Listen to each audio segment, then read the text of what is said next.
In this video, I'll walk you through 3 shifts that you can make that will turn you into that student everyone admires. I wonder why some students burst with energy every morning. It's because they have mastered their morning routine. These 4 fundamental changes give you a head start that a lot of people miss, starting with 1 wake-up time every single day. There is a major difference between rolling out of bed whenever you feel like it and getting up at 1 steady hour. Do what works for you, and most importantly, stick to it, even on the weekends. How you handle those first minutes can make a bigger difference than you might think.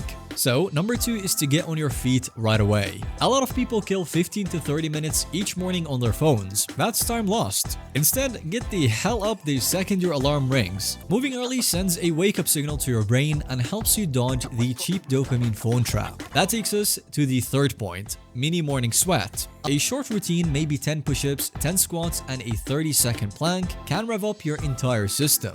Or if you prefer fresh air, take a brisk walk around the block and get some sunlight. The idea is to get your blood pumping without eating up all of your time. So that takes us to number 4, which is homework right after waking. It might sound crazy, but for assignments that are not too long, there is a benefit to working on them first thing. You simply set aside 20 or 30 minutes to finish or review a quick assignment if you can. This helps you enter a focus state, known as the flow state, much faster than in the evening when you're already tired. And that takes us to the second major area, smart study strategies. If you have ever highlighted page after page and felt clueless later, these 2 approaches might change how you study. Starting with the 50-10 study block. Try 50 minutes of pure focus, followed by a 10-minute break. During those 50 minutes, I want you to put your phone down in a different room. Shorter, focus blocks beat marathon sessions and reduce the urge to zone out. And that takes us to the second step, which is to write it out before you look. Most people open a textbook or notes first and then read or highlight. I want you to flip that sequence. Before you study, spend 5 minutes writing what you already know about the subject, like a brain dump. This helps you pinpoint the gaps in your knowledge and guide your reading. Once you see what you are missing, you can dive into the material more effectively.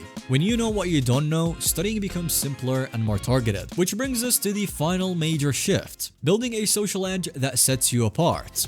Focus on these 4 different aspects that will completely transform your entire social life to the point you will be unrecognizable. Starting with mastering basic body language. Don't ever underestimate how much your posture, eye contact, and gestures shape the way people perceive you. Crossing your arms or barely making eye contact signals disinterest, even if you are just tired. Instead, stand tall, keep your shoulders relaxed but back, and maintain comfortable eye contact. If you feel stiff, do some stretches. You're aiming for relaxed confidence, not robot soldier. A strong stance says that you are alert and ready. Avoid hunching over your desk or letting your shoulders cave in. Look people in the eye when they talk to you, but don't stare them down. You're listening to what they're saying, not challenging them to a blinking contest. And finally, use open hand gestures rather than folding your arms. A small nod or a slight tilt of your head shows genuine interest. For a much deeper dive on the topic, pick up a book like How to Unfriend and Influence People by Dale Carnegie, or something like The Charisma Myth by Olivia Fox-Cabane. They will help you understand the core principles of connecting with people, from empathy to social cues and more. And once you've got a handle on body language, it's time to put those skills that you've learned into action. Many students go from class to class without speaking up, and then scramble for help when finals roll around. You want to break that habit. You can start by asking a quick question. Stay after class for a minute or 2.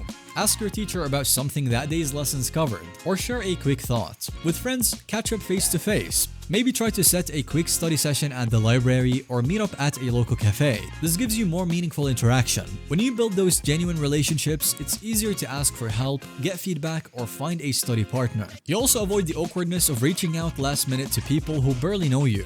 Now moving on to number 3, we've got grooming habits. People notice small details more than you think. You don't need an over-the-top skincare routine, but a few basics can do wonders for how you feel around others. So incorporate basic grooming and skincare routine. For your face, use a gentle cleanser if you deal with breakouts. As for your hair, check your hair every so often. Maybe it's time for a trim or even a fresh style. A little effort here can boost your confidence, and that goes a long way.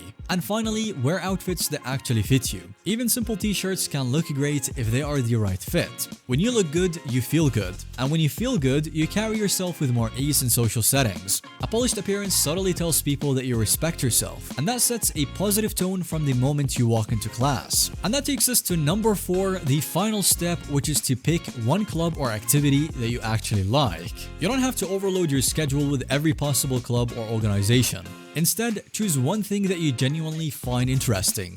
Could be a sports team, debate group, coding club, or even a volunteer committee. Show up regularly, engage with people, and be open to new experience. Real interest leads to real connections. If you'd like to get even more involved, consider helping organize an event or taking a small leadership role. It's a very quick way to meet people outside your usual circle and learn something new in the process. Remember, you're not just ticking off a box for your resume. When you join something you truly enjoy, you'll naturally build the social edge that sets you apart. These 3 shifts can change your entire school experience in ways you never thought possible, letting you balance work, fun, and even create real connections along the way. Now, in this video, we mentioned how important grooming is. If this is an area that you struggle with, then go ahead and check out our previous video on grooming rules all men must follow. By refining that one detail, you will open up even more opportunities to thrive in and out of class. Thanks so much for watching this video. Let us know what you think of it by leaving a comment down below, and don't forget to subscribe to our YouTube channel for more videos related to this one.